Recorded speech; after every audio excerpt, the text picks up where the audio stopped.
હીટવેવથી બચવા અહીં કેટલીક સરળ ટિપ્સ આપી છે, તે અપનાવી શકો છો. ચા, કોફી, સોફ્ટ ડ્રિંકને ટાળો.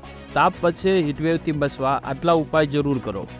આગ ઝરતી ગરમીમાં શરીરમાં પાણીનું પ્રમાણ ઘટી ન જાય તેનું ખાસ ધ્યાન રાખવું. શરીરમાં પાણીની કમી ન સર્જાય તે માટે પૂરતા પ્રમાણમાં પાણી પીવું. લીંબુ શરબત પણ ફાયદાકારક રહેશે.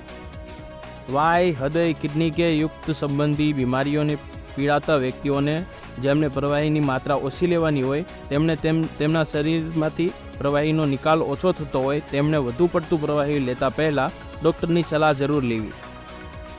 શરીરમાં પ્રવાહીની માત્રા ઓછી ન થાય તે માટે ORS દ્રાવણ અથવા ઘરે બનેલા પાણી જેવા કે છાશ, લસ્સી, લીંબુ પાણી, ભારતનું ઓસામણું, નાળિયેર પાણી વગેરેનો ઉપયોગ કરવો.